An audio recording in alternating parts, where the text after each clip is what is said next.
Buenas noches a todos, bienvenidos a un nuevo encuentro del curso del básquet latino, organizado por VH Sports. Hace su presentación, su segunda presentación, Carlos Ulloa, que es profesor de educación física, licenciado en kinesiología, magíster en biomecánica, académico de la Universidad de los Lagos, y tiene pasos por la Liga Nacional de Básquet de Chile con el equipo de Osorno y con la selección mayor adulta de Chile. Carlos, bienvenido. Ya te damos el ok para que inicies con tu presentación. Perfecto, muchas gracias Juan Pablo. Aprovecho de saludar a todos y a todas, contento de estar en esta segunda presentación que es mi despedida en esto, y la idea es poder hacer un vínculo con lo que conversamos en la sesión anterior y poder cerrar hoy día de una manera especial. Ahí tenemos preparados algunos elementos para poder cerrar de una manera colaborativa. Yo creo que esa es la mejor señal que nos da VHI Sport, esta forma de trabajar de forma colaborativa. Yo creo que lo mencioné en la sesión anterior y es súper importante. Bueno, entrando en materia, bajo esta lógica, esta mirada educativa, esta mirada deportiva, ¿no es cierto?, como una forma de marcar diferencia. Yo soy profesor de educación física y tengo la camiseta bien puesta como profesor de educación física, y siento que hoy día es muy importante este tema. Lo quise conectar con la vulnerabilidad desde el punto de vista fisiológico, musculoesquelético que podría tener el cuerpo humano, sobre todo cuando se ve sometido a un deporte tan exigente, ¿no es cierto?, como lo es el básquetbol, que sin la debida preparación, obviamente, esto podría traer consecuencias a corto, mediano, largo plazo si no se toman los resguardos, que un poco el objetivo de esta presentación pasa por ahí.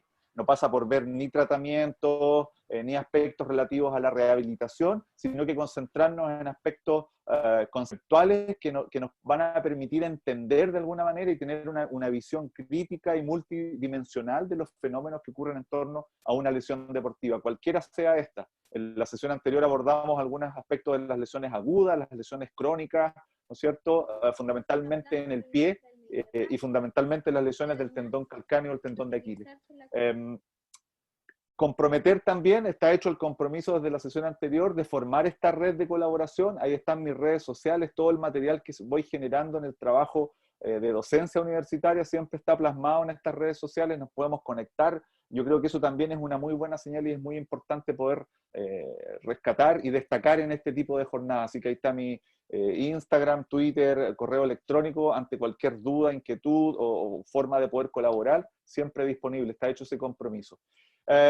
Hoy día no me toca competir con la NBA, afortunadamente, no hay partidos, pero si no también la imagen, ayer tuve la suerte de estar mirando el partido muy cerca de Manu Ginóbili, si no me ven, ahí estoy. Algunos dirán que la foto es trucada y que yo me agregué ahí. ¿Y por qué les muestro esta imagen y por qué parto así? Porque quiero comprobar que soy el que está, y más encima estoy con una polera de Manu. Porque ayer pasaron cosas importantes en el partido que perfectamente las podemos vincular con la presentación de hoy día. Nos quedó para conectarlo directamente, lesiones de tobillo en dos jugadores importantes. Aquí están las lesiones, como estaba tan cerca las pude captar, las pude guardar y hoy día se las comparto para partir esta presentación. Primero, Jimmy Butler, miren lo que ocurre. Se dobla el tobillo de una manera impresionante. Aquí en la repetición se puede observar que la mayoría de las lesiones en el básquetbol son en el tobillo. Y esta es una muestra importante. Cerca del 21%, 22% de todas las lesiones en el básquetbol son en el tobillo. Y miren lo que ocurre acá, y quiero que seamos bien agudos con el análisis, porque aquí el mecanismo de lesión no parece tan grave. Pero resulta que la lesión de Goran Dragic es mucho más grave que la de Jimmy Butler. Miren, por favor, esta imagen. De los tres jugadores, el que está más en duda. Es muy probable que no juegue en el segundo partido. Y Adebayo, bueno, tiene una lesión entre el hombro, el cuello, en el lado izquierdo, que también es una duda importante. Al final de la presentación les voy a hacer una pregunta, a ver si podemos aplicar todos los conceptos que hemos conversado en estas dos sesiones. Esta podría ser, estaba tan cerca, no la tengo en exclusiva la eco, pero esta es una imagen de una rotura parcial de la fascia plantar. Si se dan cuenta, en rojo se observa un espacio muy amplio que estaría demostrando esta lesión. Y abajo se notan líneas, ¿no es cierto?, una al lado de la otra, la verdad, que no da a entender que hay una lesión de este tipo. Lo más probable es que Goran tenga una lesión muy parecida a este tipo. ¿Por qué parto de esta manera? Porque mi foco fundamentalmente es la prevención, pero a través de la educación. Existe abundante evidencia científica hoy día. Estuve revisando unos artículos antes de entrar acá del año 2018, 2019, 2020, donde se hacen análisis retrospectivos, donde se hacen estudios longitudinales a largo plazo, donde se estudian el tipo de lesión que tienen los deportistas. Pero a mí me gustaría ir al primer peldaño, el peldaño conceptual, tal como lo hice en la sesión anterior. Algunas conclusiones para los que se conectan en esta segunda sesión de la primera sesión, digamos, es que el básquetbol es muy intenso, presenta cambios bruscos de dirección y velocidad, ¿no es cierto? Desplazamientos laterales, torsiones, saltos, aceleración, desaceleración, aterrizajes y aterrizajes desbalanceados. Ojo con ese último concepto. Más de 50 saltos por partido, esfuerzos múltiples, 1000 cambios de dirección. Esto es el básquetbol. 70% de los esfuerzos oscilan entre los 11 y los 40 segundos, al igual que las pausas. Por lo tanto, frente a esto, frente a esta intensidad, tenemos que tener ciertos resguardos. Hoy día nos vamos a enfocar en la articulación de rodilla y vamos a darnos cuenta que esos factores asociados al sujeto y asociados al ambiente son súper importantes de considerar. Hoy día, un entrenador, un preparador físico, un kinesiólogo, y todo el staff que está vinculado al básquetbol, a un equipo, debe estar súper pendiente de cada uno de estos factores. Debemos estar observando cómo ese jugador camina, cómo corre, cómo se desplaza, cómo frena. Tenemos que empezar a pesquisar ese tipo de detalles. Es muy importante la observación, porque a través de la observación uno podría identificar potenciales problemas que los podrían llevar a tener una lesión. Disfunciones musculoesqueléticas, desbalances musculares. Hablábamos de las pruebas de salto, el hop test, donde podemos observar algunas diferencias entre un hemicuerpo y otro. La edad es un factor predisponente, el sexo, el peso, la altura, alteraciones posturales, rodillas más juntas, rodillas más separadas, en fin. Y factores asociados al entrenamiento, al tipo de calzado, al tipo de superficie. Estos factores nos van a acompañar siempre, no solamente en las lesiones de tobillo, de pie, de rodilla, en todo tipo de lesión vinculada al deporte. Conclusión importante de los dos primeros videos que les compartí, el mecanismo de lesión también nos entrega información importante. ¿Cómo se lesionó el deportista? Muchas veces hay un correlato, hay una relación muy directa en la forma en que yo me lesioné y el tipo de lesión que pueda tener. Aunque no es directamente proporcional, muchas veces el mecanismo de lesión es totalmente distinto a la potencial lesión que yo podría tener. Pero siempre es importante observar porque cualquiera podría decir que Goran Dragic estaba simulando la lesión, porque la verdad es que no fue tan escandalosa como la lesión de Jimmy Butler, pero resulta que es más grave. Por lo tanto, el mecanismo de lesión también nos entrega información importante. Por último, a modo de conectar los conceptos que vimos en la sesión anterior, señalar que por más preparación, por más indumentaria adecuada, canchas impecables, ¿no es cierto?, alimentación adecuada, horas de descanso, sueldos millonarios, programas preventivos, que llegamos a la conclusión que los programas preventivos en el deporte son muy importantes, sobre todo en el básquetbol. Igual ocurren lesiones, las lesiones van a estar presentes siempre. Todos estos jugadores muy destacados, muy connotados, han tenido algún tipo de lesión importante. Y eso nos convoca hoy día. Hoy día nos vamos a centrar fundamentalmente en las lesiones de rodilla, pero aquí hay un estudio que les compartí también en la sesión anterior, donde se analiza la gravedad que potencialmente puede tener una lesión. No son comunes las lesiones del tendón calcáneo, pero generan un efecto súper importante en la permanencia del deportista en su deporte, ¿no es cierto? Habitualmente habíamos dicho que en este estudio longitudinal de más de 48 años de análisis de videos, ¿no es cierto?, buscando lesiones de estas características, encontraron 44 roturas con una edad promedio de 28 años. Y habitualmente la temporada número 7 era la temporada donde tenían la lesión. ¿Dónde ocurrían? Fundamentalmente en los juegos de inicio de temporada. ¿Qué pasó post lesión? Muchos no volvieron a hacer lo mismo, bajaron sus rendimientos, bajaron sus números, y eso también nos entrega una señal importante. Llegamos a la sesión de hoy día, y hoy día, conectando todos estos temas, factores intrínsecos y extrínsecos, características y el perfil del basquetbolista, la intensidad con que se juega, la incidencia de las lesiones. Ojo, después de las lesiones de tobillo en el básquetbol, en segundo lugar vienen las lesiones de rodilla. El primer lugar se lo llevan los esguinces de tobillo, el segundo lugar se lo llevan las lesiones en rodilla, y ojo, no cualquier lesión, lesiones de ligamento cruzado anterior. Pero la rodilla, como vamos a hacer una revisión anatómica, y ahí me voy a poner en el lugar de un profesor, ¿no es cierto?, que es habitualmente lo que hago con mis estudiantes de pedagogía en educación física, hacer una revisión de la anatomía de la rodilla, pero de una manera sencilla, clara, pertinente, y que les pueda servir de herramienta a ustedes también para poder entender la dinámica que tienen este tipo de lesiones. Encontré este estudio, que es un estudio que hace una revisión de muchos estudios, y estudios que analizaron muchos deportistas, muchos basquetbolistas, ¿no es cierto? Esta es la epidemiología de las lesiones en el básquetbol, y se hace una revisión sistemática, que se empiezan a detectar una serie de artículos que han estudiado las lesiones en el básquetbol. Y miren lo que encontraron, conclusiones súper importantes. Nos vamos a ir directamente a las lesiones de rodilla. Ahí las voy a encerrar en rojo para que la puedan visualizar. De un total de 2.305 lesiones que están descritas en estos estudios, nos damos cuenta que la incidencia de lesiones en la rodilla alcanza el 20.6%, no es menor lo que ocurre a nivel de rodilla. Y, perdón, 17.8%. En las mujeres es un 20.6%. Hay más lesiones en las mujeres que en los hombres, lesiones de rodilla fundamentalmente. Y aparece en el segundo lugar dentro de todas las lesiones deportivas, como les decía anteriormente. Nos vamos a centrar en este estudio para poder ir compartiendo algunos elementos que van a ser importantes para entender la dinámica de las lesiones a nivel de rodilla.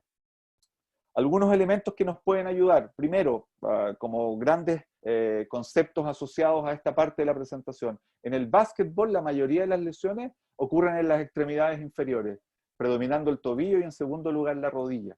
El ligamento cruzado anterior es la segunda lesión deportiva más frecuente después de los E15. Nos vamos a centrar ahí. Vamos a hablar hoy día también de las lesiones meniscales, que son muy comunes en el básquetbol, las lesiones tendinosas y las lesiones del ligamento cruzado anterior. Son más frecuentes en mujeres que en hombres, con una relación de 3:1. Las mujeres se lesionan más, podría haber un elemento ahí relacionado con la hiperlaxitud ligamentosa, ¿no es cierto?, la inestabilidad y básicamente el desbalance muscular que podría existir. En niños, niñas y adolescentes, la cantidad de lesiones en el básquetbol alcanza el 16.3%. Ojo los entrenadores de series bajas. 20 años atrás, una lesión de rodilla para un joven, para una joven, para un niño, una niña, era catastrófico. Las técnicas quirúrgicas, ¿no es cierto?, no eran tan avanzadas como las de hoy día. Son tremendamente costosas. También hay un tema económico y financiero de por medio. Por lo tanto, los programas preventivos aquí aparecen como un elemento súper importante en la prevención. En el básquetbol competitivo, el 19.5% de las lesiones corresponde a lesiones de rodilla, de un total de 1.027 lesiones analizadas en este estudio. Por lo tanto, aquí esto nos está entregando información importante. A modo de conclusión, podemos decir que la rodilla es vulnerable, que hay elementos anatómicos, estructurales y biomecánicos que tenemos que saber y estudiar para poder entender la dinámica de las lesiones de rodilla. Les muestro esta secuencia de imágenes para que se vea el comportamiento que tiene la articulación de rodilla. Miren cómo desplaza la rótula, cómo se mueve cada vez que nosotros hacemos una flexoextensión. Miren la dinámica que se da entre las estructuras óseas, los huesos, los ligamentos y el tendón.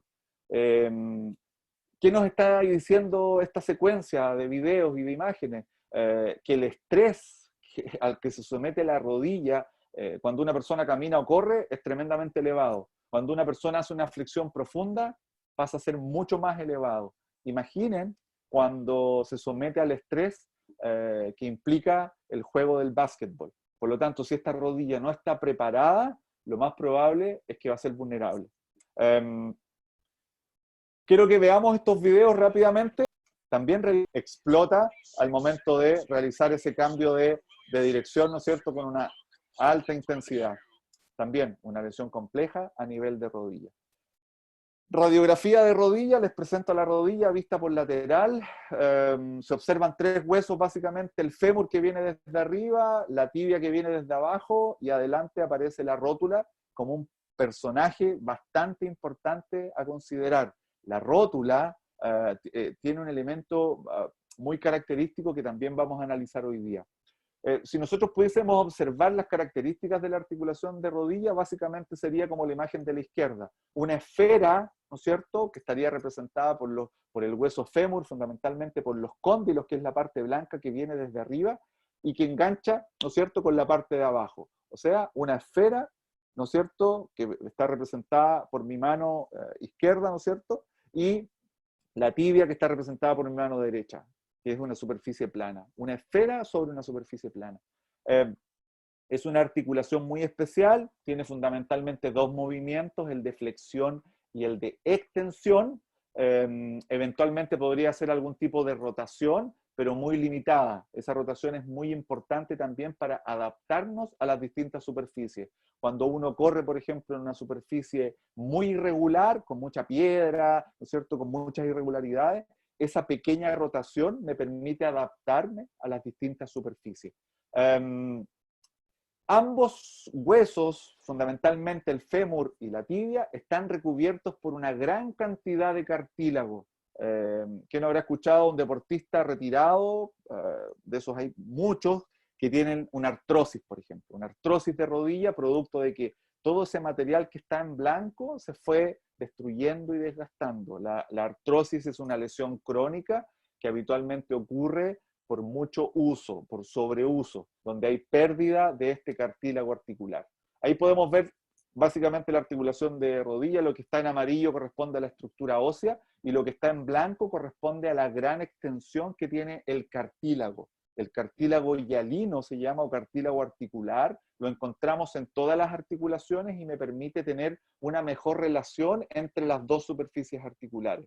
La idea es que ese cartílago nos acompañe por muchos años, pero lamentablemente, por el tipo de tejido que está hecho, tiene un desgaste importante. Y a medida que se va desgastando, aparece un dolor que es bastante característico. Habitualmente es un dolor que aparece en las mañanas, que se exacerba en las mañanas y que durante los pasos del día un poco se va calentando esa rodilla y empieza a disminuir. Es muy invalidante y lamentablemente es irreversible. Una artrosis de rodilla lamentablemente es irreversible y muchas veces requiere de un reemplazo, de una rodilla nueva, de una prótesis, que también es tremendamente costoso. Si yo miro la rodilla desde arriba, observo ahí dos superficies que tienen una forma de C. Eso corresponde a los meniscos. También vamos a hablar de los meniscos porque los meniscos tienen una particularidad. Los meniscos, cuando se dañan, lamentablemente no se recuperan, no cicatrizan. Un daño de menisco, una ruptura de menisco, lamentablemente tiene que ser operada.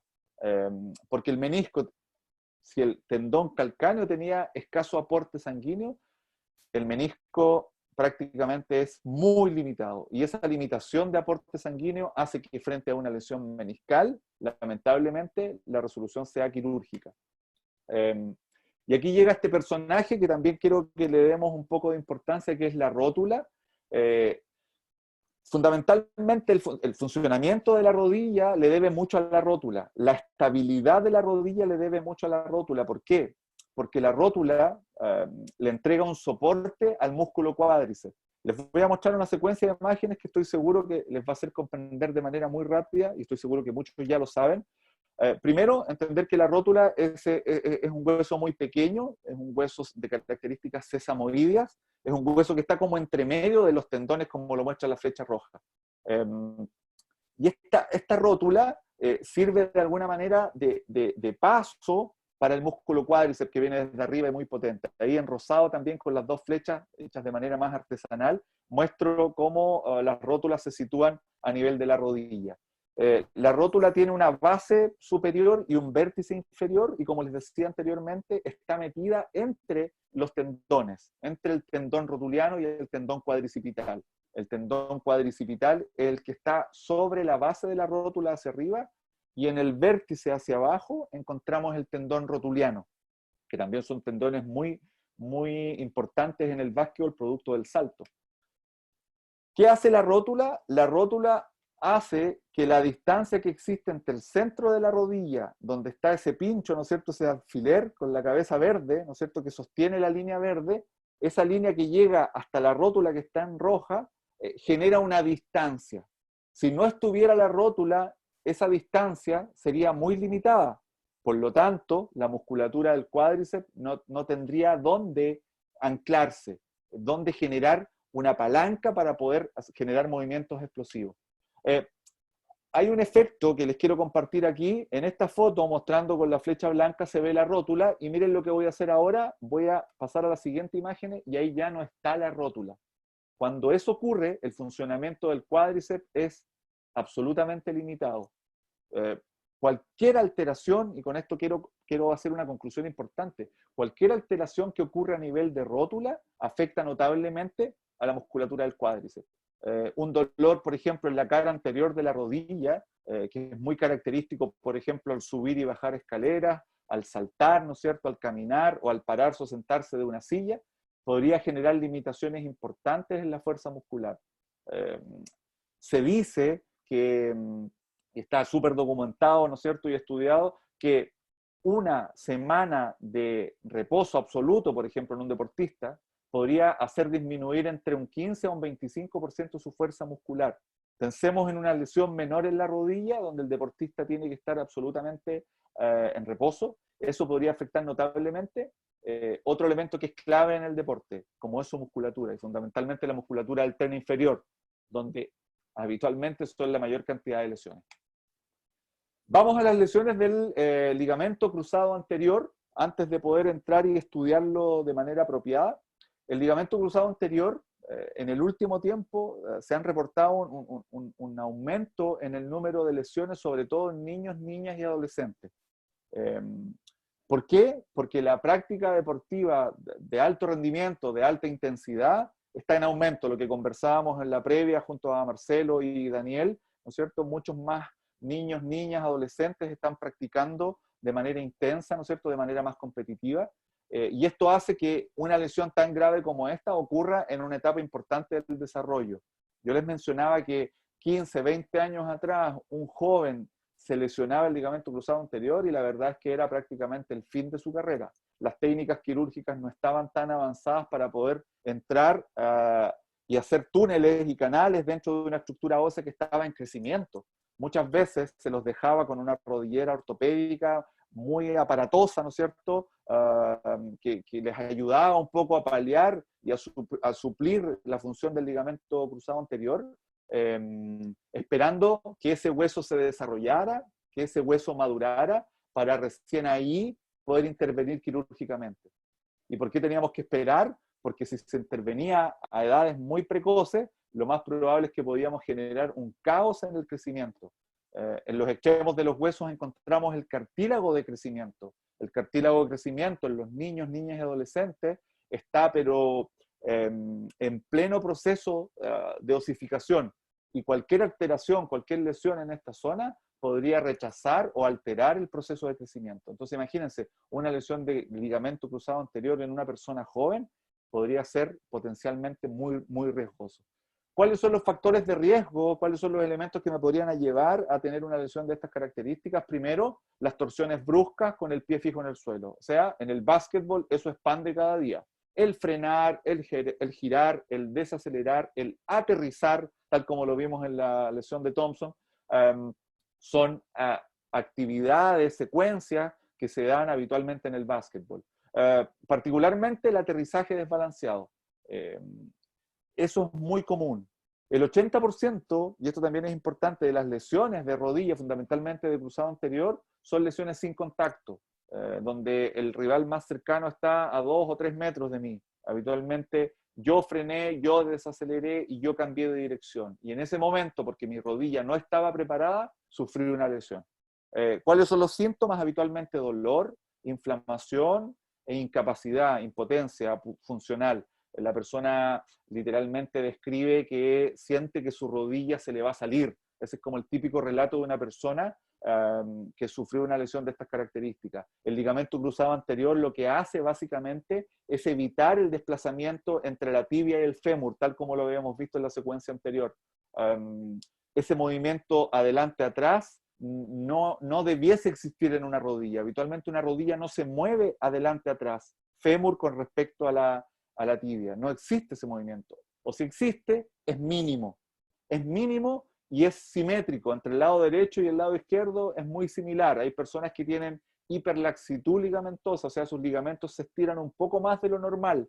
Y esas personas podrían tener un pequeño movimiento. Pero ya cuando el movimiento va acompañado con ruido, con un crépito, va acompañado con dolor y va acompañado obviamente con inestabilidad, ahí estamos hablando de una lesión bastante compleja. El tratamiento hoy día es súper controversial. Hoy día incluso se está hablando que el éxito de un tratamiento quirúrgico no es la panacea, ¿no es cierto? No es lo más importante. Incluso se está cuestionando ahí entre el tratamiento quirúrgico y el tratamiento conservador. Se ha reportado que personas que se han cortado el ligamento cruzado anterior y han sido sometidos a una intervención quirúrgica, tampoco tienen la solución total a sus problemas. Ahí hay un tema bastante interesante de poder analizar. ¿Cuál es la elección quirúrgica? Habitualmente es un reemplazo. Se te corta un ligamento y en lugar de ligamento te colocan un tendón. Entonces, es una cuestión de sentido común. Donde hay el ligamento tiene ciertas características elásticas, de tensión, ¿no es cierto?, de una función particular, están hechos de células y de tejidos específicos. Cortamos el ligamento, lo sacamos y en lugar de ese ligamento colocamos un tendón, que es un tejido totalmente distinto, con distintas características en términos de su densidad, de su elasticidad, en fin.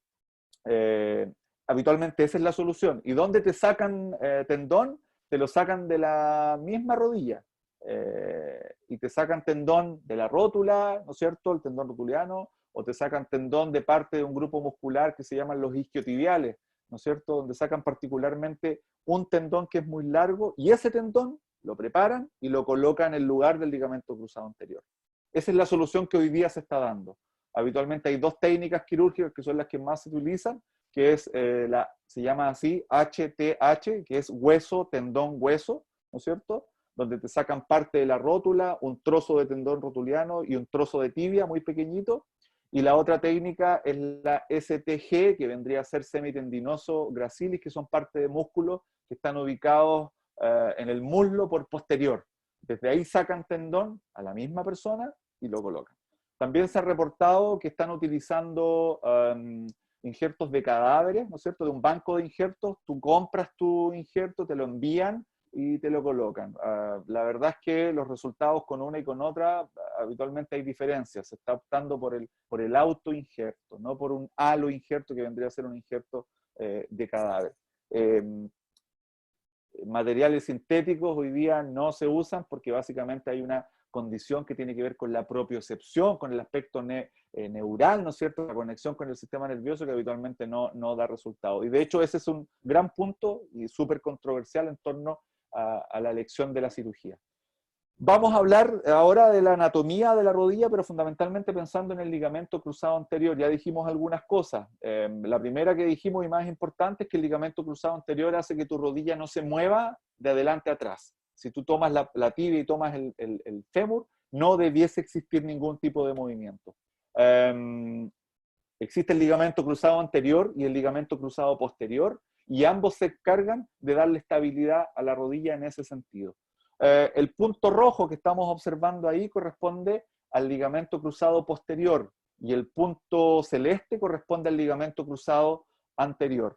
¿Dónde encontramos todo esto? Lo encontramos dentro de la rodilla, por eso se dice que los ligamentos cruzados anterior y posterior son ligamentos intraarticulares, están dentro de la articulación, pero tienen una particularidad, están fuera de la cápsula. La cápsula articular es una especie de bolsa que envuelve a toda la articulación. Entonces, súper particular esa característica de decir que los ligamentos cruzados anterior y posterior están dentro de la articulación, pero están fuera de la cápsula. La flecha amarilla mostraría cómo se juntan estos dos ligamentos y cómo entregarían estabilidad a la rodilla. Miren el tremendo espacio que hay. La flecha roja me está mostrando todo el espacio que queda de alguna manera libre de cápsula, y es donde se ubican los ligamentos cruzados, dentro de la rodilla. O sea, si se cortan, la única posibilidad es la intervención quirúrgica. Dicho sea de paso, una intervención quirúrgica del ligamento cruzado anterior sin mayores complicaciones es tremendamente costosa. Es prácticamente comprarse un auto sedán nuevo del año en tu rodilla, reemplazando para entender un poco y hacer una proporción de lo que ocurre. La rodilla, en general, está provista de una gran cantidad de músculos que le entregan estabilidad. estabilidad por delante, por detrás, por dentro, por fuera, e intrínseca. Ahí estarían los ligamentos cruzados. Encontramos músculos como, por ejemplo, los gemelos que llegan sobre rodilla, ¿no es cierto?, que entregarían estabilidad por posterior. Hay un músculo muy importante que se llama el popliteo oblicuo, que son músculos que están ubicados por posterior. Por lateral, la estabilidad habitualmente es entregada por dos ligamentos, el ligamento colateral medial y el colateral lateral. Son ligamentos que entregan estabilidad a la rodilla para que la rodilla no se mueva, ¿no es cierto?, en ninguna dirección. Y hacia adelante, por delante, tenemos al tendón rotuliano, que le entrega estabilidad a la rodilla. Entonces la rodilla está bien provista de elementos que le entregan estabilidad. Elementos activos, como los músculos, así se les llaman, y elementos pasivos, como los ligamentos, la cápsula y todo lo demás. Por lo tanto, desde ese punto de vista, el punto de vista anatómico, del punto de vista biomecánico, la rodilla está bien provista de estabilidad. Ahora, ¿por qué se lesiona? Porque esos elementos empiezan a desbalancearse, por ejemplo. Empieza a haber un predominio de un grupo muscular con respecto a otro, y ahí aparece un escenario bastante complejo. Imágenes del ligamento cruzado anterior, con el punto amarillo vemos un ligamento cruzado anterior impecable, indemne, sano, ¿no es cierto? Se ve así como muy potente, muy resistente, y en la imagen en celeste, con el punto celeste, encontramos una rotura del ligamento cruzado anterior, ¿no es cierto? Muy, muy despeinado, ¿no es cierto? Con muchas fibras dando vuelta, con mucha congestión, podríamos decir, ¿no es cierto?, con muchos cuerpos extraños que se liberan, y frente a una lesión de este tipo, la cirugía básicamente busca restaurar la estabilidad de la rodilla. ¿Y cómo lo hace? Punto verde, reconstrucción del ligamento cruzado anterior, en lugar del ligamento colocamos un tendón. Y esa es la razón del por qué una rehabilitación del ligamento cruzado anterior es tan larga. Se hablan de 10, 12 meses para volver a retomar la práctica deportiva. ¿Y por qué tanto? Si una lesión deportiva, un daño en un tejido debiera estar listo, si es de una magnitud importante, 4, 6, 8 semanas. ¿Por qué 12 meses? Y básicamente la razón es un proceso que se conoce como ligamentización, o sea, como que el tendón se tiene que transformar en ligamento. Parece absurdo, porque eso no va a ocurrir. Es absurdo. Jamás un tendón va a tener las características del ligamento. Entonces, ahí tenemos otro elemento para rescatar. ¿Por qué? Porque, claro, estamos colocando tendón en lugar de ligamento y sabemos que el tendón nunca va a ser igual que el ligamento, desde el punto de vista de su elasticidad, desde el punto de vista de su composición, de las células, de su histología, de las características del tejido, y menos de la capacidad de soportar tensión, aunque el tendón es mucho más fuerte, pero el ligamento es mucho más elástico. Entonces, ahí se genera una controversia importante en torno a la presencia de un tendón en lugar de ligamento. Respecto a las lesiones meniscales, yo les planteaba que una lesión meniscal es compleja porque el menisco por naturaleza tiene escaso aporte sanguíneo. Por lo tanto, cuando un tejido tiene poco aporte sanguíneo, poca vascularidad, pocas arterias que llegan ahí, que lo irrigan, pocos vasos que lo irrigan, cuando se daña, no tenemos sangre, y si no tenemos sangre o tenemos muy poca sangre, no tenemos suministro de oxígeno ni de nutrientes. Entonces, jamás va a reparar por sí solo. A diferencia, por ejemplo, de una herida en la mano, en la piel, que yo después de un par de días ya tengo una cicatriz y después de un par de semanas ya no tengo ninguna huella, porque tengo alta circulación sanguínea, alta vascularidad. En el caso del menisco, el menisco tiene muy mal aporte sanguíneo, sobre todo la parte más interna, que es una zona con escaso aporte sanguíneo. Por lo tanto, frente a una lesión de menisco, lamentablemente, la solución es quirúrgica, y habitualmente lo que se hace es extraer la zona del menisco que está con problemas. A fines de los 70, 80, mediados de los 80, particularmente lo que hacían frente a una lesión meniscal en Alemania, por ejemplo, hay un estudio muy emblemático frente a esto, que extirpaban completamente el menisco. Tú tenías una lesión en el menisco muy pequeñita y lo que hacían era entrar, sacar todo el menisco y se iban todos los problemas. ¿Qué se encontraron 20, 30 años después con esos pacientes? Que tenían una artrosis, pero desbordada. ¿Qué hacen hoy día? Se trata de reparar lo que más se puede hacer menisco. Incluso se le hacen suturas. Hay un tipo de lesión de menisco que se llama lesión en asa de Valde, donde el menisco se rompe de un lado al otro, ¿no es cierto? Y habitualmente lo que se busca es tratar de suturar ¿no es cierto?, de suturar ese menisco y tratar de repararlo. Habitualmente las lesiones de menisco ocurren en el cuerno anterior o posterior y habitualmente, o podría potencialmente desprenderse un trozo de menisco y ya deja de llamarse menisco y se transforma en un cuerpo extraño. Imagínense dentro de la rodilla un pedazo de menisco, un cuerpo extraño, dando vuelta en la rodilla. Esto genera incluso en algunos pacientes, en algunos deportistas, el bloqueo de la rodilla. La rodilla se queda literalmente pegada, no se puede ni flectar ni extender, porque dentro de la articulación existe un cuerpo extraño. Por lo tanto, inevitablemente, la reparación es quirúrgica. Aquí mostramos a todos los amigos juntos, a todos los componentes de la rodilla, excepto la musculatura, pero está el ligamento cruzado anterior, posterior, se observan los meniscos, los ligamentos que afirman el menisco a la tibia, por anterior se ve algo de cápsula. Lo que les quiero plantear con esta imagen es que no solamente debemos preocuparnos de prevenir una lesión en este tipo de lesiones, también tenemos que preocuparnos de elaborar, como lo decía en la sesión anterior, un programa preventivo que no solamente implique el desarrollo de la fuerza muscular, que muchas veces ese es nuestro foco, nuestro norte, sino que también hay otros elementos que nos podrían ayudar a prevenir lesiones de estas características, que primero son muy costosas, demasiado costosas, con costos muy elevados desde el punto de vista financiero, también deportivos, porque implica que un deportista esté mucho tiempo fuera con una lesión de cruzado anterior, estamos hablando más de 8, 10, hasta un año de rehabilitación. Otras imágenes interesantes con punto azul, un menisco sano, ¿no es cierto? Se ve totalmente lisa la superficie y cuando se daña ese menisco, obviamente quedan cuerpos extraños dando vuelta y esa es una lesión que, insisto, lamentablemente no se va a reparar por sí sola y debemos ayudarla de manera quirúrgica. ¿Cómo estamos con el tiempo? Justo ahora hacemos una pequeña pausa, pero para que antes de entrar al último tema, que son las lesiones fundamentalmente de columna vertebral y específicamente hernias del núcleo pulposo, que me gustaría hacer una revisión también importante porque hay lesiones importantes a nivel de columna, como por ejemplo la hernia del núcleo pulposo, que no es muy habitual. Habitualmente una lesión del núcleo pulposo a nivel de columna ocurre particularmente por un sobreuso, ¿no es cierto?, por un envejecimiento y una pérdida de agua del disco intervertebral. Me gustaría que le echemos un vistazo al final de esto, y me gustaría ahora abrir la posibilidad de las preguntas, o quizás antes de que ustedes realicen la pregunta...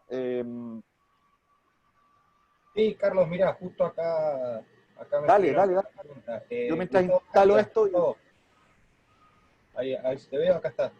Aquí está el micrófono, Gustavo, todo tuyo. ¿Qué tal? Buenas noches. Hola, Carlos. Hola, buenas Mi noches. consulta va por el tema de la rotura de los ligamentos que comentaste y de los tratamientos quirúrgicos. Con lo que vos dijiste de los dos tipos de lugares donde se sacan el reemplazo del ligamento. Generalmente se saca de la rótula y están diciendo que para lo que es basquetbolista no es recomendable sacar del tendón rotuliano, sino sacar del otro justamente por el tema de la fuerza, que está recomendado sí sacar tendón rotuliano para los deportes de fuerza como puede ser el rugby, como puede ser el fútbol, pero para el básquetbol se está utilizando, no sé si será el otro tratamiento que dijiste. Hay desierto de eso.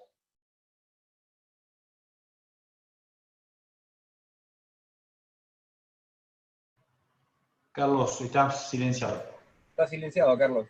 Ahora sí. Ahora sí. Ojo, gracias por la pregunta, Gustavo. Decía que no hay una regla general que diga, si eres basquetbolista y te cortas el cruzado anterior, debes operarte con la técnica hueso-tendón-hueso. Ojo con eso, porque efectivamente lo que tú dices está muy bien. El básquetbol requiere el aparato flexo-extensor que esté perfecto. El aparato flexo-extensor es lo que nos permite hacer salto, ¿no es cierto?, frenar, saltar, girar, frenar, todo eso, donde el cuádriceps, la rótula y la rodilla en general es muy importante. Ahora, todo va a depender de las características del sujeto, del deportista. va a depender de la junta médica. Los médicos van a conversar, van a evaluar, van a tomar la mejor decisión en función de cuál será la mejor intervención quirúrgica. Lo que les quiero aclarar acá es que no hay una norma, una regla general que diga que si eres basquetbolista sí o sí tienes que usar ese tipo de técnica. No es así, pero obviamente la más usada es la semitendinoso. El semitendinoso, a ver, los isquiotibiales, que son los músculos que están por posterior de la rodilla, son 3, el semimembranoso, el semitendinoso y el bíceps femoral. Entre los 3 se juntan y forman los isquiotibiales, los famosos isquiotibiales. Uno de ellos es el que aporta parte de su tendón, que es un tendón súper largo. Entonces sacan tendón de la misma persona, lo preparan y ese tendón lo colocan en el lugar del ligamento. Eso hace esta complejidad que, insisto, estamos colocando tendón en lugar de ligamento. Resumiendo, para una lesión de esta magnitud, lo más importante es la colaboración entre el equipo y el staff del deportista, más la junta médica, que van a tomar la mejor decisión, incluso colocando el factor financiero de por medio, porque hay una cirugía que es más costosa que la otra. Entonces también hay un elemento financiero ahí. No sé si con eso aclaro tu... Pero estás súper acertado con los conceptos que planteabas. Efectivamente es como lo relata. Bien, y tengo una consulta más, si puede ser. Sí, vemos esa consulta. Yo mientras les voy a compartir una... Dale nomás. Bien, como el tema, por la parte preventiva, si hay que trabajar mucho más sobre lo que viene a ser los tensiones, si es importante trabajar en ese sector del cuerpo que es por donde pasa la unión del tren superior con el tren inferior, para prevenir el tema corregir posturas de pisadas y demás que ayuden a evitar las lesiones de rodilla. Sí, no te escuché el concepto que utilizaste de trabajar, ¿qué? Esa parte se cortó, hubo una interferencia. Trabajar la zona media de los tensores de la cadera, perfecto, que perfecto. es función de unión entre el tren superior y el inferior, sobre todo para corregir posturas, para prevenir lesiones de rodilla. Sí, definitivamente. En todo programa preventivo debe estar incorporado el core training, la zona media, como lo quieran llamar, pero súper importante a propósito del tema de columna vertebral. La columna vertebral tiene músculos.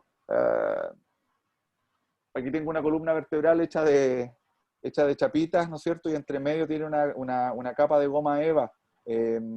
Entre las chapitas hay músculos muy pequeños que requieren trabajarse de manera específica. Esos músculos se llaman multífidos.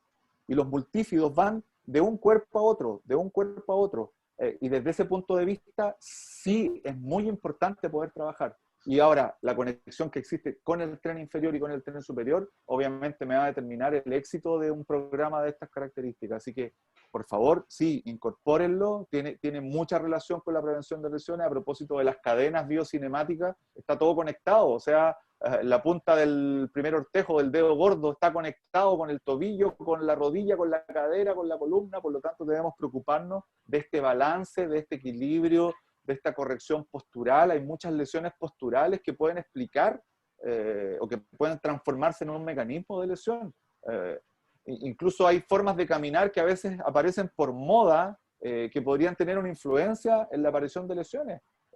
Así como lo hablábamos a propósito de las zapatillas. Por lo tanto, sí, definitivamente. Gracias por tus preguntas, Gustavo. Bien, muchas Carlos, gracias.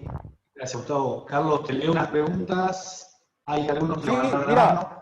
Mientras me lees la pregunta, yo los invito a que se conecten en Menti, si se pueden desde su teléfono celular o abrir una pantalla en su propio computador y a tener dos pantallas, ¿no es cierto? Dos ventanas, y métanse a Menti, menti.com, ahí aparece la parte de arriba, menti.com, y ingresen ese código. Y yo les tengo una pregunta a ustedes. Mientras me leen la pregunta, por favor, Juan Pablo, ¿sí? ¿O Renzo? Ahí, bueno, justamente Camila Andrada de Uruguay levantó la mano. Camila, te escuchamos. Buenas noches. Primero quería felicitar por la presentación, que es súper clara y está muy bueno eso cuando alguien posee un conocimiento, tener también la capacidad de expresarlo para que los demás puedan entenderlo, y me parece que eso es muy valioso. Y mi pregunta venía por el lado que comentaste que estaba bueno para prevenir lesiones de rodilla, no solo trabajar la musculatura, que la musculatura obviamente ayuda a que no vengan. ¿Qué otro tipo de ejercicios, o si podrías ejemplificar, qué puedo hacer yo, además de los ejercicios para fortalecer musculatura, para prevenir las lesiones de rodilla? Perfecto. Gracias por la pregunta, gracias Camila. Lo primero, muchas veces hemos perdido el norte pensando en que solo la fuerza es importante y el tener un gran cuádriceps podría ser la solución. Pero aquí hay un elemento de proporcionalidad. Cuando yo tengo mucho cuádriceps y muy bonito, muy desarrollado, muy marcado, pero no me he preocupado de las otras musculaturas, lo más probable es que sea un factor de riesgo para una lesión de rodilla. Por lo tanto, la fuerza no lo es todo, es importante, pero ojo, la fuerza en equilibrio, la fuerza en proporción con las otras musculaturas. Y ahí se da una relación de amor y odio entre el cuádriceps y los isquiotibiales. Muchas veces nos preocupamos del cuádriceps y nos olvidamos de los isquiotibiales. Los dos son igual de importantes, sobre todo en nuestro deporte, en el básquetbol. Después aparecen los aductores, ojo, la relación entre aductores y abdominales, a propósito de las pubalgias en el básquetbol. En fin, no todo fuerza. Si podemos incorporar en nuestro programa de preventivo ejercicios posturales, cambios de dirección, ejercicios propioceptivos, neuromusculares, ¿no es cierto?, con estímulos de por medio, ese programa va a quedar mucho más redondo en el sentido de que va a incorporar todos los elementos, todas las aristas que tienen que ver con la prevención de lesiones. Y desde ese punto de vista, siento que un programa debe ser así de variado. Debe ser así de variado porque, a propósito de la presentación de Leandro la semana pasada, donde nos decía esto, que claro, efectivamente los músculos se adaptan, el deportista se acostumbra a los mismos gestos, los mismos movimientos, y resulta que después lo sacamos de eso y podemos también llevar a una lesión. Así que eso, gracias Camila, y gracias a las 17 personas que ya han contestado. La pregunta es la siguiente, yo se las hago a ustedes ahora. Ustedes están en la final de la NBA, frente a mí, sentados frente a mí, yo estoy en la galería. Son los entrenadores de Miami, tienen 3 jugadores lesionados. ¿Qué harían? ¿Qué harían? Les di algunas opciones. Aquí vamos a mostrar lo que podría potencialmente ocurrir. 18 personas me dicen que esperan y respetan lo que me diga el informe médico. Muy bien, muy bien. Con esto me queda súper claro que el efecto de las presentaciones en el área de la prevención, de la rehabilitación, de la medicina deportiva, es considerada por los entrenadores. Independiente si usted es preparador físico, si es kinesióloga o kinesiólogo, si es entrenador o entrenadora, la pregunta aquí es súper clara, es ¿qué harían ustedes? Y la gran mayoría, diría con un porcentaje abrumador, esperan y respetan lo que diga el informe médico. Hay 2 personas que sacrifican el partido 2 y presionan para que vuelvan el partido 3. Y ninguna persona obliga al jugador a jugar. Me parece súper valiosa la respuesta. Y que tiene mucha relación también con los objetivos de este curso, que tiene que ver con la prevención y la promoción de hábitos de vida saludable, independiente que sean en la alta competencia. Así que maravilloso. 24 respuestas, 24 personas se lograron conectar ante las tres preguntas. Y hagamos la otra de inmediato, son 2. Bien. La segunda dice, ¿estamos en la hora? No, tenemos ¿Estamos, no? 15 minutos tenemos. Ah, perfecto, maravilloso. 15 minutos. Los voy a aprovechar al máximo. ¿Qué aprendizajes, conceptos, emociones, sensaciones se llevan en relación a las 2 presentaciones? Hoy día estoy terminando presentaciones relacionadas con las lesiones en el básquetbol. Ya con la respuesta anterior me queda súper claro, que ustedes tienen la película clara, en el sentido de que hay una persona en el centro, ¿no es cierto? Y frente a eso hay que ser súper respetuoso también de las opiniones de los distintos profesionales, independiente del resultado. Imagínense, estábamos en una final de la NBA y la respuesta fue contundente. Espero y respeto lo que me diga el cuerpo médico. Me parece súper potente desde el punto de vista del aprendizaje. Ahora, mi pregunta es, ¿qué se llevan? ¿Qué concepto? A lo mejor algún concepto que hayan rescatado de esta presentación o de la anterior, algún aprendizaje, alguna idea, alguna sensación. Todo es bienvenido y que incluso sirve mucho desde el punto de vista de la retroalimentación. Pensando en que nos quedan 10 minutitos para cerrar con algunas ideas relacionadas con el disco intervertebral que me gustaría también compartirles, que es una lesión común. Yo hablé de las lesiones más comunes en el básquetbol, así muy directo, muy preciso, y cómo podemos prevenir. Veamos las respuestas. Ahí están, la importancia de la presentación, de la prevención, ¿no es cierto? El respeto por un staff, ¿no es cierto?, que está integrado por distintas profesiones, distintas ideas, distintas características, y cómo yo soy capaz de ir respetando la idea del otro, ¿no es cierto? Priorizar la zona media, súper importante siempre, y así como priorizar la zona media, el priorizar programas de prevención independiente del tipo de lesiones. Yo apuntaría al tren inferior porque el 63% de las lesiones se dan en el tren inferior. Apuntaría al tobillo y la rodilla para partir, ¿no es cierto? No descuidaría jamás la zona media. Y aunque parezca paradójico, las lesiones en el tren superior son fundamentalmente en los dedos y son habitualmente traumáticas, ¿no es cierto? Por lo tanto, la prevención ahí aparece como un elemento importante. Trabajar en la prevención, respeto al profesional, entender al deportista como centro, es lo más importante, ¿no es cierto? Un equilibrio, me parece, respetar los tiempos de recuperación, incorporar trabajos propioceptivos, entrenamiento funcional, respeto a la palabra del deportista, me parece también súper importante. Genial, les agradezco su participación. Después de esto, ahí les voy a compartir, se emite un informe en PDF que a lo mejor lo podemos anexar a la presentación. Carlos, ¿hay tiempo de una pregunta? Porque hay 4 que levantaron la mano. Dale, por favor. Luis Landero, de Chile. Luis, te escuchamos. Hola, buenas noches. Disculpen que no ponga la cámara, pero se me cae el internet si la activo. Me encantó el tema, don Carlos, está súper claro. Mi consulta es la siguiente. Yo soy profesor de educación física y estudié hace harto tiempo ya.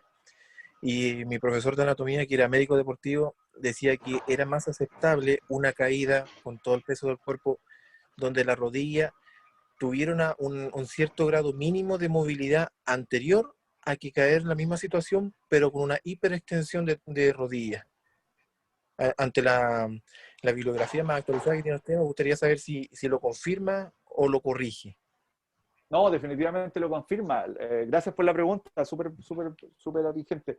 Lo que pasa es que la rodilla en extensión, cuando la rodilla se extiende, se bloquea. Y hay como una especie de seguro, así literalmente. Entonces, cuando la rodilla está completamente extendida, está bloqueada. Y literalmente bloqueada, con un seguro entre medio. Por lo tanto, ahí la posibilidad de lesión es mucho más compleja, mucho más grave. Ahora, cuando la rodilla sale de ese bloqueo y entra ya en una mínima flexión, inmediatamente activaste la musculatura y ya por lo menos tienes un elemento protector, que es el componente activo. Recuerden, siempre diferenciar el componente activo, que es el músculo, una cuestión obvia, y los pasivos, que son los tendones, los ligamentos, la cápsula, todo lo demás, el cartílago, todo lo demás. Por lo tanto, su profesor de anatomía tiene mucha razón, porque efectivamente cuando la rodilla está extendida está bloqueada, y en bloqueo una lesión de menisco, ¿no es cierto? Y si a ese bloqueo le sumamos una pequeña rotación, una lesión de menisco más una lesión de ligamento colateral medial, y a eso podría agregarle una lesión de ligamento cruzado anterior. En la literatura se describe como la triada maligna de O'Donoghue, que fue la primera persona que la describió y que aducía una lesión tan compleja que incorporaba esos 3 elementos: menisco medial, ligamento colateral medial y ligamento cruzado anterior. Que, ojo, anatómicamente están muy cerca, son muy vecinos, están muy cerquita, y eso hace que esta lesión se podría... Bueno, y si te llevas el premiado, agrégale una fractura del platillo tibial. Y ahí estamos hablando de 2 a 3 autos sedán del año. Imagínate. Wow, muchas gracias. Bueno, Carlos, Avisame si hay espacio para otra pregunta. Sí, dale otra pregunta, sí, dale otra pregunta. Aprovechemos que hay harta participación, eso es súper valioso, así que démosle con las preguntas. Mauricio Trivini. Dale, Mauricio Trivinio de Chile. Te escuchamos, Mauricio. Hola Carlos, ¿cómo estás? Un placer. Hola Mauricio, igual. Oye, bueno, felicitaciones porque las dos charlas estuvieron realmente espectacular y la última, bueno, entré tarde, pero también todo lo que observé estuvo realmente fantástico. Mira, mi consulta va por otro lado. Acá hay muchos técnicos, yo soy el único periodista creo que está haciendo el curso, y hay muchos técnicos, algunos de equipos profesionales, otros de clubes más chicos, en fin. Pero yo voy a otro tema. El trabajo, por ejemplo, las lesiones generalmente se dan en el tren inferior, rodilla, tobillo, también el brazo. El tema es en la recuperación o cuando tienen que operar. Mi pregunta va a lo siguiente, porque en Chile, por ejemplo, todos los profesionales o los deportistas semiprofesionales se tratan en clínicas médicas. Pero cuando tienen que operarse una rodilla, un tobillo o un hombro, no sé si les preguntan si son basquetbolistas, porque están acostumbrados a trabajar con futbolistas. Entonces, el trabajo de un basquetbolista es diferente en los movimientos al de un futbolista. Si estás mal operado, a lo mejor no te vas a recuperar tan rápido. O sea, el ideal sería que te opere alguien que sea especialista en esa disciplina también. Mito, por ejemplo, el caso Rosenthal, que jugaba fútbol, se fue a operar a Estados Unidos porque le dijeron que estaba el mejor doctor de fútbol, pero era de fútbol americano, nunca más hizo un enganche. Esa es la pregunta. Súper. Gracias, Mauricio. Mira, un poco complementando lo que había planteado Gustavo hace un rato, la decisión habitualmente es una decisión súper conversada y consensuada que incorpora múltiples elementos, incluso el financiero, porque ¿qué pasa si ese basquetbolista que se operó no tiene los recursos y tampoco tiene la bonificación de alguna institución, ¿no es cierto? Y tiene que optar por una cirugía. También está el componente económico de por medio. Ahora, efectivamente, los deportes son totalmente distintos, los movimientos son distintos, por lo tanto la elección, a propósito de lo que decía Gustavo muy bien, se opta, por ejemplo, en vez de hueso, tendón, hueso en el básquetbol, se opta por semitendinoso. Ya, pero también hay otras variables que están incluidas. Por lo tanto, yo, mira, no, quiero pensarlo así, que la decisión, insisto, es consensuada, es conversada con el deportista, con el cuerpo técnico, con los dirigentes, y se llega a tomar la mejor decisión, sobre todo en una institución que me imagino que es especializada en temas deportivos, donde, imagínate que antes esas lesiones les colocaban yeso por 6 meses, un esguince de tobillo en la antigüedad, era la segura, 3 semanas de yeso, y hoy día lo que se promueve es desde el primer día movilización, carga precoz. Imagínate cómo han cambiado las cosas. Entonces, esto evoluciona rápido, pero sí es súper importante el trabajo colaborativo y bueno, esta es una señal, pues, si hay periodistas maravillosos, si hay entrenadores, entrenadoras, deportistas, basquetbolistas, preparadores físicos, bueno, nos queda en el inconsciente esta tarea de trabajar de esa manera. Así que gracias por la pregunta, Mauricio, y un tema súper pertinente que me parece súper digno de poder resaltar. Me quedan 7 minutos, una pregunta más, que ahí veo a Pablo que está listo para partir. Dale, Carlos, si querés seguir con la presentación y después los minutos que queden los damos para las preguntas. ¿Sí? ¿Sí? Bueno.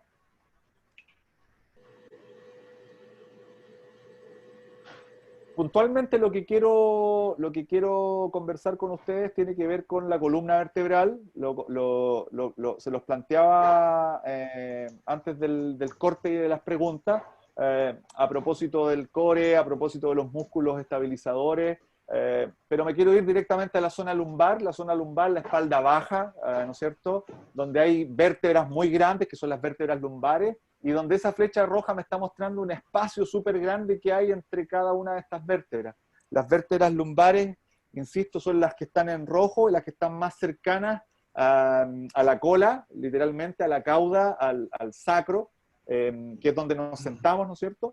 Estas 5 vértebras son muy grandes, de gran tamaño, pero lo que muestra ahí la flecha roja es que hay un gran espacio entre ellas. ¿Qué es lo que es ese espacio? ¿Qué es lo que hay en ese espacio? Hay un fibrocartílago. es un tipo de cartílago especial, ¿no es cierto?, que es una especie de colchón y que sirve para amortiguar las cargas, que en el básquetbol, wow, son tremendamente altas e intensas. Estos discos intervertebrales existen en toda la columna vertebral, pero particularmente los de la zona lumbar, que es la que está con la flecha roja, es donde habitualmente se presentan lesiones. Yo estoy seguro que todos y todas hemos escuchado hernia L4, L5, hernia L5, S1, ¿no es cierto? Refiriéndose a L4, L5, la vértebra lumbar 4 con la 5, el disco que está entre medio, o refiriéndose a la última lumbar con el sacro, y ahí llamamos L5, S1. Ese es como un diagnóstico muy característico, muy típico a nivel del básquetbol. ¿Qué características tiene el disco intervertebral? Primero, no es hueso, no es ligamento, no es tendón, es un fibrocartílago. Existen 4 tipos de cartílagos, ¿no es cierto? Está el cartílago, hablamos del cartílago articular o el cartílago hialino que estaba entre los huesos. Hablamos del cartílago de crecimiento que estaba en los huesos de los niños, niñas y adolescentes, ¿no es cierto?, que están en crecimiento. Pero también está los cartílagos elásticos, que lo encontramos en las orejas, lo encontramos en la punta de la nariz, que es otro tipo de cartílago. Y el cuarto tipo de cartílago es el fibrocartílago. Ahí encontramos los meniscos, pero también encontramos los discos intervertebrales.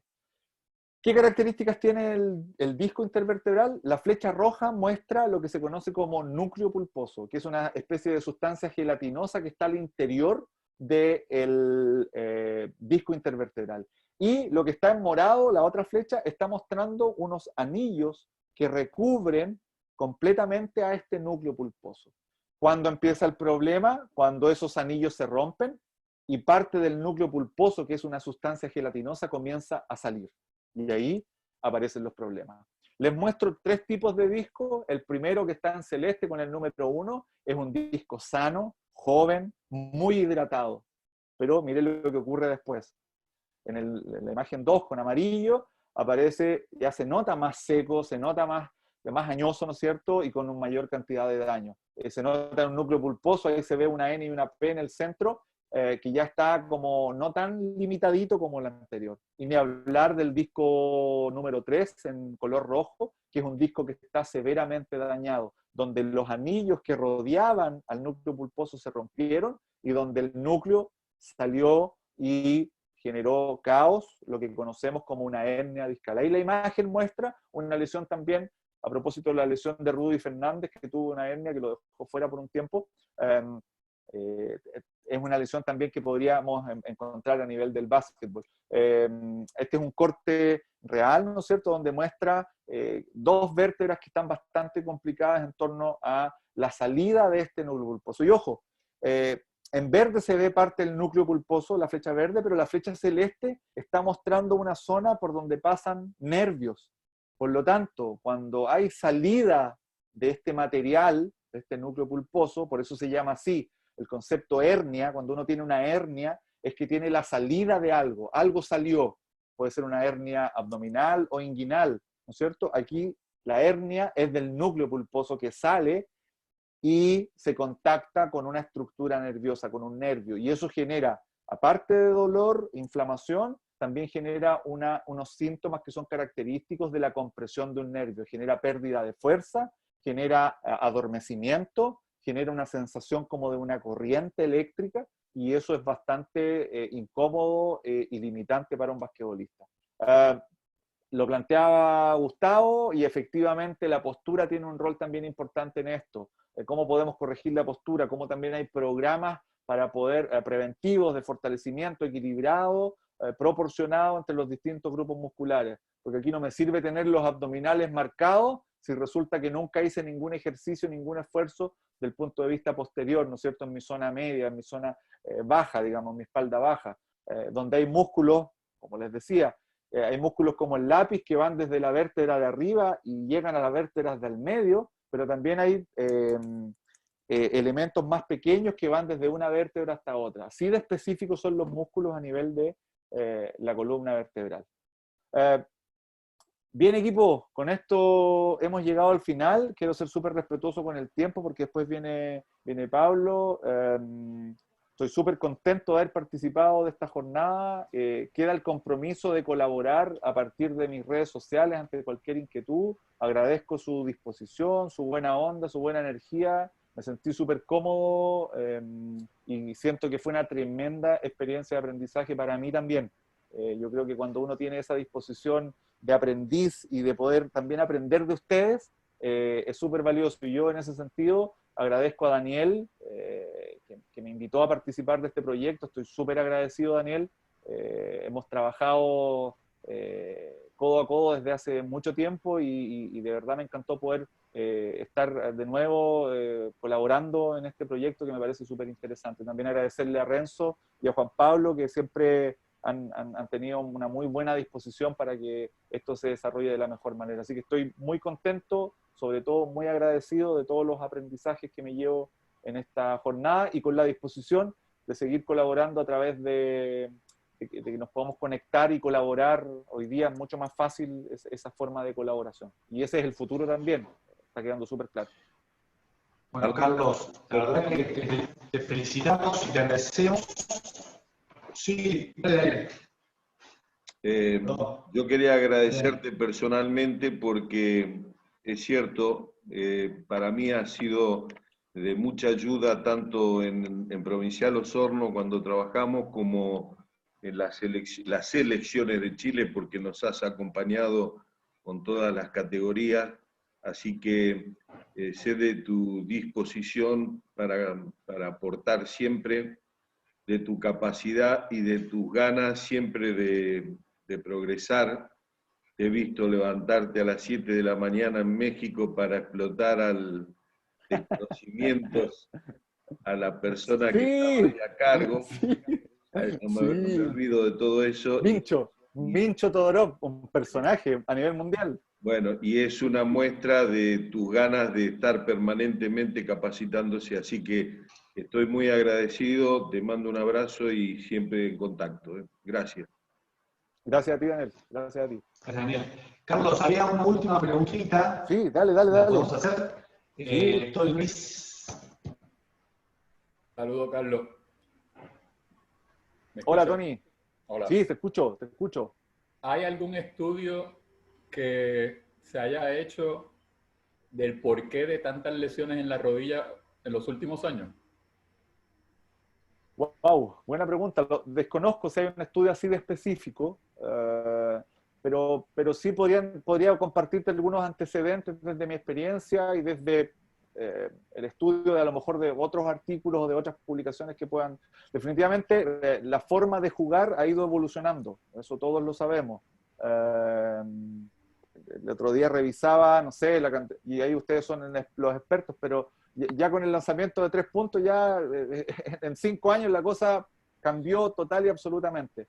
Así como cambió eso, también han cambiado algunos elementos en términos de la intensidad, de la forma, que podrían explicar este tipo de situaciones. La cantidad de partidos por temporada, el hecho de volver, siendo bien contingente con lo que ocurre ahora, post cuarentena, ¿no es cierto? Volver a jugar a esa intensidad.